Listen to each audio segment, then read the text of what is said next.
এখন আমরা দেখব নাউন ক্লোজ এবং অ্যাডজেক্টিভ ক্লোজের ভিতরে পার্থক্য। নাউন ক্লোজ হচ্ছে গিয়ে নাউন দ্বারা রিপ্লেস করা যাবে, আর অ্যাডজেক্টিভ হচ্ছে অ্যাডজেক্টিভ ক্লজ হচ্ছে অ্যাডজেক্টিভ দ্বারা রিপ্লেস করা যাবে।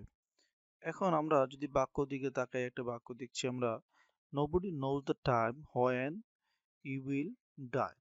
এখন এই বাক্যে যদি এরকম থাকে যে nobody knows the time, nobody knows মানে কেউ জানে না, কি জানে না? সময়টির কথা। এখন এই যে সময়টির কথা যে জানে না, এই সময় সম্পর্কে বলা হয়েছে কি when he will die, কখন সে মারা যাবে। এইখানে knows এর পরে যদি the time এই শব্দটা না থাকতো তাহলে কি হতো? nobody knows when he will die, এরকম একটা বাক্য হতো, তাই না?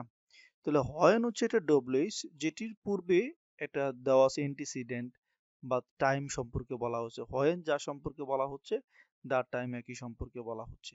দ্যাট মিনস আমরা দেখছি যে whenটা the টাইমকে কি করেছে? মডিফাই করছে। যখনই আমরা দেখব কোনো ডব্লিউএইচ যুক্ত কোনো শব্দ থাকবে এবং এর পূর্ববর্তীতে কোনো একটি, আমরা দেখছি এখানে একটা অ্যান্টিসিডেন্ট, দ্যাট মিনস অবজেক্ট যখন থাকবে এবং এই অবজেক্ট সম্পর্কে যখন পরের অংশটুকু বলবে তখন সেটাকে আমরা বলছি অ্যাডজেক্টিভ ক্লজ। এখন যদি এরকম একটা বাক্য দেখি, I know who called you yesterday. এখন আমি জানি এরপরে বলা আছে কি হু কল্ড ইউ ইয়েস্টারডে। এই বাক্যটা যদি আমরা এরকম করতাম যে এই বাক্যতে আমরা যদি আই নো এরপরে যদি আমরা বলতাম যে আই নো দ্য টাইম অথবা আই নো দ্য প্লেস, তখন সেটা কি হতো? ওই প্লেস সম্পর্কে বলা হতো নো এর পরের অংশটুকুতে। কিন্তু এখানে সরাসরি নো এর পরের অংশটুকুতে কি বলা আছে? Who called you.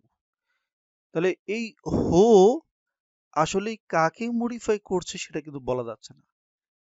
আমরা যদি পুরো সেন্টেন্সকে এভাবে যদি রিপ্লেস করি, আই নো ইট, এটা বলা যায়। আই নো দ্য ম্যান, এটা বলা যায়।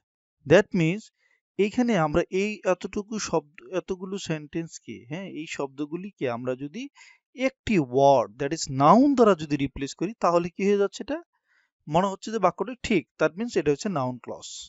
এরপর দেখেন, I know the boy who called you yesterday.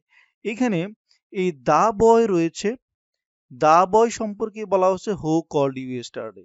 That means এইখানে নো এর অবজেক্ট কোনটা? দা বয়, এবং হু এর পূর্বে বসেছে দা বয়, এবং দা বয় সম্পর্কে বলা হচ্ছে who called you yesterday. That means noun কে মডিফাই করেছে, এটা হচ্ছে অ্যাডজেক্টিভ। এখন নোবডি নোজ, আমরা বাক্য বলেছি কি nobody knows when he will die.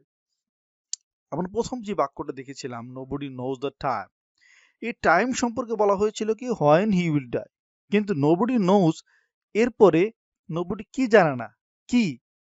এই হোয়েন হি উইল ডাই এর পরিবর্তে যদি আমি বলি নোবডি নোজ ইট, এটা বলা যাবে। তার মানে ইট একটি pronoun. That means he, when you will die, এই শব্দগুলিকে একটি শব্দ ইট দ্বারা রিপ্লেস করা যাচ্ছে।